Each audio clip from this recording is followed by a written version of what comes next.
أشهد أن لا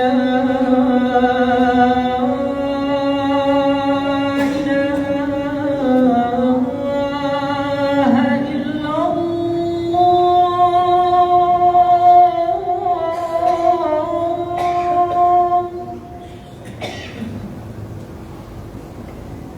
أشهد أن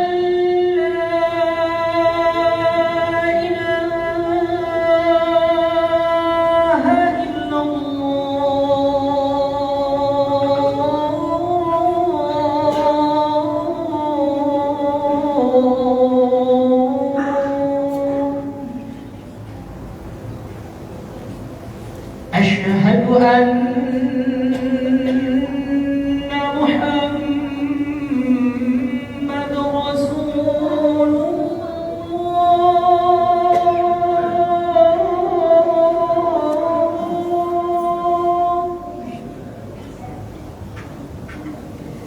أشهد أن محمد رسول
Innal hamdalillah wa nasta'inuhu wa nastaghfiruh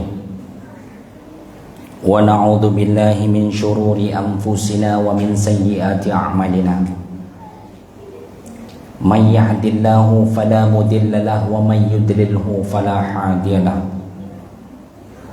Alhamdulillahi rabbil alamin alladzi arsala rasulahu bil huda wa dinil haqq liyudhhirahu 'ala ad-dini kullih walau karihal kafirun. Asyhadu an la ilaha illallah wa asyhadu annaka Muhammadar Rasulullah. La ilaha illallah fi kulli lamhatin wa nafasin 'adada ma wasi'ahu ilmullah. Allahumma salli wa sallim ala sayyidina Muhammadin tibbil qulubi wa dawa'iha wa afiyatil abdani wa shifaiha wa nuril absari wa diyaiha wa qutil arwahi wa ghidaiha wa ala alihi wa ashabihi wa man tabi'ahum bi ihsan ila yaumil qiyamah. Faya ibadallah usikum binafsi wa iyayakum bitaqwallah faqad fazal muttaqun. Ittaqullah wal tandur nafsum ma qaddamat lighad. Wattaqullah innallaha khabirum bima ta'malun. Qala Allah Ta'ala fil kitabihil karim fi surati Al-Baqarah ma qala Allah Ta'ala bismillahirrahmanirrahim. Mathalul ladina yunfikuna amwaluhum fi sabilillah kamasali habba ambatat sab'a sanabila fi kulli thumbulatin mi'atun habbah wallahu yudha'ifu liman yasha wallahu wasi'un alim. Allah berfirman di dalam surat Al-Baqarah ayat 173, Pak. Kata Allah, perumpamaan orang-orang yang menyedekahkan, menginfakkan hartanya di jalan Allah, baik untuk kesolehan pribadi ataupun kesolehan sosial, baik untuk kepentingan umat Islam ataupun di luar kepentingan orang banyak. Orang yang berinfak di jalan Allah seperti orang yang menanam satu butir biji menumbuhkan 7 tangkai. Setiap tangkai melahirkan 100 buah. 100 kali 7, 700. Ayat ini ditutup dengan kalimat yang spesial, Pak. Wallahu yudha'ifu liman yasha. Allah maha melipat gandakan berapa yang dia suka. Berarti 700 tidak finish, Pak. Masih banyak yang lebih daripada itu lagi. Itu baru 1. Bayangkan kalau banyak. Itu kecil, bayangkan kalau besar. Wallahu yudha'ifu liman yasha. Qala Rasulullah sallallahu alaihi wasallam, berkatalah Rasulullah sallallahu alaihi wasallam, tabassumu wajhi li akhika laqas sadaqah. Senyum engkau kepada saudaramu seperti sedekah. Selama ini, Pak, yang kita pahami sedekah perkara duit, perkara pemberian, perkara nominal. Rupanya sedekah itu, Pak, segala bentuk kebaikan yang kita lakukan terhitung sedekah. Bahkan yang paling terkecil semisal senyum yang gak make duit, terhitung sedekah. Hari ini, Pak, kalau kita yang mukanya masam, jangan masam-masam, senyum aja. Siapa tahu kita tidak bisa sedekah dari segi duit, kita terhitung menjadi orang yang ahli sedekah. Kenapa, Bang? Karena banyaknya senyum. Kita amalkan hadis ini, Pak, banyakin senyum. Kalau ada duit, banyakin duit untuk sedekah. Ma'asyiral muslimin wa ya zumratal mu'minin rahimakumullah.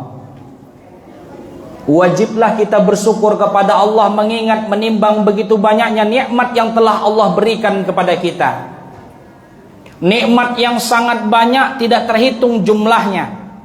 Nikmat yang sangat luas sampai kalau kita mengkera-kera tidak akan bisa, Pak, dikera-kera.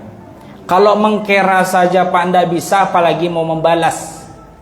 Wa in ta'uddu ni'matallahi la tuhsuha. Andai engkau mencoba menghitung-hitung nikmat Allah, tidak mungkin terhitung. Kalau konsepnya dihitung sudah tidak bisa, gimana kita mau balas? Banyak betul Allah memberikan nikmat kepada kita, bahkan di saat kita lalai. Andai berhaknya hidup kita di dunia ditentukan dengan baiknya amal, Pak, tidak ada yang sanggup hidup di dunia ini, tidak ada yang pantas. Siapa manusia yang bebas dari dosa? Bahkan mungkin khotib sendiri lebih banyak dosanya. Bicarakan orang tiap hari, nasihati orang, belum tentu nasihat bisa dilakukan. Tapi menasihatin orang Pak bukan perkara sempurna sifat kita. Anda asal tahu ilmu, coba-coba mengamalkan dikit-dikit dari apa yang kita sampaikan, amalkan. Andai dosa yang kita lakukan Pak mengeluarkan bau, pabrik parfum pun dah harum Pak. Belahan dunia mana yang wangi? Semua bau. Karena keluar bau dosa kita. Alhamdulillah lah Pak. Kita diberi kesempatan hidup sama Allah, hendak mengukur dari banyaknya amal, hendak mengukur dari bentuk dosanya kita. Dibuat Allah dosa tidak berbau, dibuat kita tetap hidup meskipun kita lalai bahkan bermaksiat kepada Allah. Tuhan mana lagi yang kayak gitu Pak? Maka tak ada yang perlu kita ucapkan hari ini yang paling pantas kecuali kalimat Alhamdulillah, yang wajib membasahi bibir kita dari berbagai macam aktivitas meskipun hati kita lagi hancur. Kalau saya boleh berpesan Pak, kalau saya boleh berpesan, kalau mau selamat hidup ini, kata Imam Al-Ghazali, banyakin sabar. Kenapa ada sabar Bang? Karena segala sesuatu yang kita lalui di dunia nggak sesuai dengan apa yang kita harapkan. Serius. Kalau kita pengen harapkan Pak, kita pengen jadi presiden lah Pak semua Pak. Ngapa kita jadi bawahan? Pengen jadi presiden kita.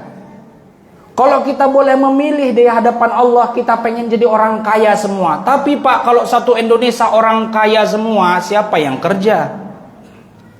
Di dunia orang pengen kaya semua orang Islam. Berapa miliar manusia di dunia yang menganut agama Islam? Allah turunkan kalimat sabar, meskipun mudah diucapkan, berat dilakukan, itu menandakan segala sesuatu yang terjadi dalam hidup kita tidak sesuai dengan apa yang kita inginkan. Bapak ini tidak pernah mikir nih, kayak mana saya tinggal, di mana pengen jadi apa, tidak pernah mikir Pak. Karena itulah Allah turunkan sabar agar nikmat hidup ini. Kata Imam Al-Ghazali ada 3 tingkatan sabar. Yang pertama, sabar untuk tidak bermaksiat. Duit ada, barang ada, kesempatan ada, orang sunyi. Tidak ada satupun yang melarang, tinggal make saja. Sabar kita Pak, nggak melakukan maksiat. Cakep. Itu tingkatan pertama tuh. Masuk tingkatan kedua, kata Imam Al-Ghazali, sabar dalam ketaatan. Siapa sih di sini Pak yang taat melakukan sholat 5 waktu? Baguslah kita seminggu sekali sholat, kalau bisa setahun sekali lagi. Siapa sih Pak yang malam-malam bangun rela menahan ngantuk demi sholat tahajud? Siapa sih Pak yang di sini rela mengeluarkan duit yang orang lain nggak kerja? Kita yang kerja Pak, duit kita, hasil kita, usaha kita, dipaksa kita mengeluarkan zakat Pak. Siapa yang rela? Tapi kalau kita sabar terhadap ketaatan yang Allah perintahkan, innallaha ma'a sabirin. Allah bersama kita Pak, bukan malaikat lagi Pak. 2 ya Pak. Yang terakhir, sabar dalam menahan segala bentuk cobaan hidup. Ini yang berat kali Pak. Banyak orang frustasi, gantung diri atau pakai narkoba karena yang tingkatan ini nggak selesai dia. Sabar dalam mengalami cobaan hidup. Orang, kata Imam Al-Ghazali, unggul salah satunya, kadang lemah di yang lain. Kadang kita sabar dalam ketaatan Bang, tapi tidak sabar menahan godaan maksiat. Kadang kita sabar menahan godaan maksiat, tidak sabar pada cobaan hidup. Semoga kita semua yang hadir di sini Allah sabarkan dan unggul dari 3 perkara itu. Amin ya rabbal alamin. Ma'asyiral muslimin wa ya zumratal mu'minin rahimakumullah. Salawat berbahterakan salam tidak lupa pula kita hadiahkan kepada junjungan alam baginda Rasulullah sallallahu alaihi wasallam dengan ucapan Allahumma sholli wa sallim ala sayyidina Muhammad wa ala alihi sayyidina Muhammad. Besar harapan kita Pak, kita mendapatkan syafaat. Serius. Tidak ada yang bisa kita lakukan sekarang Pak mengungguli sahabat. Tidak ada. Amal kita tidak sebanyak sahabat, ibadah kita nggak sekuat sahabat, tidak ada yang bisa kita lakukan kecuali sholawat, Pak. Maka hari ini kalau orang jarang sholawat, rugi betul. Syafaat itu apa sih Ustadz? Syafaat itu pertolongan dan keringanan kita dalam hisab di hadapan Allah nanti. Amal ibadah kita nih Pak, banyak yang berantakan dan bercampur pada yang tidak baik. Banyak Pak. Sholat kita kurang khusyuk, zikir kita hanya di bibir, nggak lengket di hati. Zikir kita Pak. Sedekah kita bercampur ria. Waktu udah sedekah 10.000, pengen diumumkan lagi namanya. Banyak amal ibadah kita yang tidak beres. Untuk menutupi supaya beres, banyakin sholawat. Rasulullah jasanya besar kali dalam hidup Pak, membawa kita dari zaman jahiliyah sampai zaman terang benderang. Tapi uniknya Pak, kata Ibnu Khaldun dalam kitabnya Al-Muqaddimah, rupanya jahiliyah itu bukan zaman Pak. Jahiliyah itu bukan masa sebelum Rasulullah, waktu ada Rasulullah. Enggak Pak. Zaman jahiliyah itu bukan masa, tapi adalah sebuah pola pikir yang bisa terulang. Yang mana pola pikir itu ditandai dengan menilai manusia dari banyaknya harta dan tingginya jabatan. Sekarang terulang enggak Pak? Wah. Kita Pak kalau miskin Pak, enggak didengar orang, serius pendapat kita. Tapi kalau kita kaya, makian kita dianggap motivasi. Makian Pak, dianggap motivasi. Oh bana kecap apa tuh, yo bana. Tapi kalau kita miskin Pak, mau nunjuk tangan, turun tangan kau, turun. Jangan cerita kau duduk aja di samping sana, duduk, diam, ngikuti rapat aja. Tapi saya yakin yang hadir di sini semua paling tidak kaya iman dan kaya hati. Amin ya rabbal alamin. Ma'asyiral muslimin wa ya zumratal mu'minin rahimakumullah. Wasiat takwa tak pernah bosan ataupun alpa khotib utarakan terutama untuk diri khotib pribadi terumum untuk kita semua. Marilah sama-sama kita tingkatkan iman dan takwa kita kepada Allah dengan takwa yang sebetulnya. Sebab Pak, itu yang paling berharga nanti setelah kita mati. Berapapun harta yang Bapak miliki, saya kalau cerita nangis nih Pak. Berapapun harta yang Bapak miliki, demi Allah akan jadi hak waris. Saya Pak sudah sering membagi harta warisan Pak.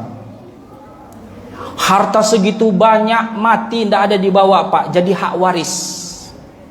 Jabatan begitu tinggi, belum lagi selesai Pak sudah ada pengganti. Apalagi sekarang musim OTT, langsung naik wakil. Apapun yang di dunia kita anggap paling berharga, uang sekalipun akan kita tinggalkan. Yang kita bawa adalah yang duduk di sini. Apa yang duduk di sini Pak? Amal ibadah. Itu yang paling bernilai nanti di mata Allah. Di saat apapun yang kita anggap bernilai di dunia tidak lagi berguna. Maka itu yang perlu kita jaga sampai mati Pak. Wasiat Ali bin Abi Thalib, berkatalah sahabat yang lain ngumpul pada Ali bin Abi Thalib, wahai Ali, nasihati kami. Rasulullah sudah pergi 3 generasi. Pertama dipimpin Abu Bakar telah wafat. Turun ke Umar bin Khattab telah wafat. Turun ke Utsman bin Affan sudah wafat, tinggal engkau wahai Ali. Kami jauh dari masa Rasulullah. Tolong berikan kami nasihat agar kami keimanan lebih kuat seperti Rasul masih hidup. Kata Ali singkat Pak, An-nasu niyamun wal matun tahadu. Manusia itu tertidur bermimpi. Ketika dia bangun, maka dia baru terjaga ataupun sadar. Apa maksudnya Pak? Manusia itu bermimpi, tertidur, ketika dia mati baru dia bangun dan terjaga. Hidup yang mana yang betul-betul bangun, hidup yang mana yang masih terjaga dalam diri kita? Kan itu pertanyaan Pak. Kalau selama ini kita menganggap dunia adalah nyata, rupanya dunia adalah mimpi Bang. Mimpi yang akan kita tinggalkan ketika kita sakratul maut, baru kita paham disitulah tempat kita selamanya kembali. Silahkan bahas proyek miliaran rupiah, tidak masalah. Silahkan kejar dunia kuat-kuat, tidak masalah Pak. Koleksi mobil pribadi nggak masalah. Tapi masanya ada nanti ketika tubuh sudah mulai rapuh, disandang sama tongkat. Di saat itulah kita mikir, bentar lagi aku akan mati. Itulah baru pentingnya. Sakratul maut adalah menandakan di saat itulah manusia baru terjaga. Apa yang selama ini kuperjuangkan hanya sia-sia dan mimpi, kecuali amal. Maka dari itu jamaah yang dimuliakan oleh Allah, sebelum kita betul-betul dibangunkan oleh Allah, kalau bisa kita sudah terjaga, betul-betul kita persiapkan agar kita menghadapi dunia yang fana ini. Mungkin sebagian sini jamaah ada pernah bermain game Sims. Game Sims itu Pak, game yang sama dengan kehidupan pribadi kita. Di situ kita bisa punya harta, punya mobil, bahkan punya istri, punya anak. Bahkan di situ kita bisa merasakan emosi. Segala kita kumpulkan di game itu terasa nyata Pak. Sampai suatu ketika tiba-tiba PLN mematikan listriknya. Baru kita keluar, kita terjaga Pak. Apa yang selama ini betul-betul kita rasakan kayak di game, rupanya Pak hanya permainan Pak. Udah berapa banyak waktu kita habiskan di layar monitor game itu? Udah berapa banyak Pak? Baru kita tersadar apa yang kita bawa tadi di laptop tidak bisa kita bawa di kehidupan nyata. Baru kita tersadar Pak. Saya rasa dunia tidak jauh beda dengan itu Pak.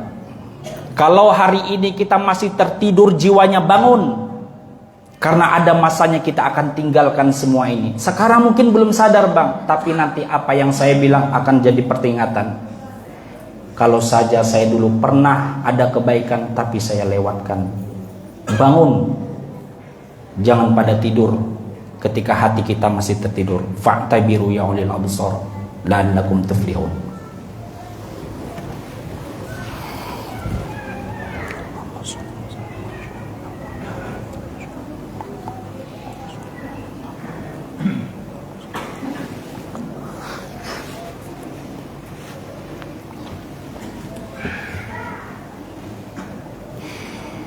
Alhamdulillahi rabbil alamin alladzi ja'ala lakumul arda firasyan was samaa'a binaa'a wa anzala minas samaa'i maa'an fa akhraja bihi minat thamarati rizqan lakum fala taj'alu lillahi andadan wa antum ta'lamun. Asyhadu an la ilaha illallah wa asyhadu annaka Muhammadar Rasulullah. Allahumma salli wa sallim ala sayyidina Muhammad wa ala ali sayyidina Muhammad. Salatan wa salaman daimaini mutalazimaini ala mamarratil layali waz zamani salatan kathiran amma ba'du. Faya ibadallah usikum binafsi wa iyayakum bitaqwallah faqad fazal muttaqun. Ittaqullah haqqa tuqatih wa la tamutunna illa wa antum muslimun. Qala Allah Ta'ala fil kitabihil karim, bismillahirrahmanirrahim, wal asr innal insana lafi khusr illa alladhina amanu wa amilus solihat wa tawassaw bil haqq wa tawassaw bis sabr. Faya ayuhan nas aksiru min qawli hasbunallah wa ni'mal wakil ni'man maula wa ni'man nasir. Allahumma ghfir lil muslimina wal muslimat wal mu'minina wal mu'minat min ahya'i minhum wal amwat innaka ala kulli syai'in qadir. Allahumma hubbak wa hubbak man yuhibbuk wa hubbak amalin yuqarribuna ila hubbik ya rabbal alamin.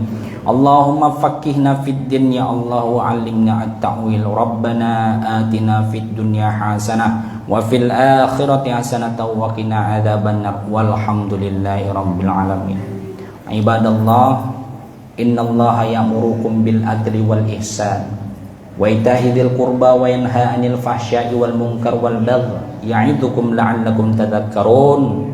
Fazkurullaha katsir yazkurukum washkuruhu ala kulli ni'ami yazidkum fala zikrullahi akbar. Aqimissalam.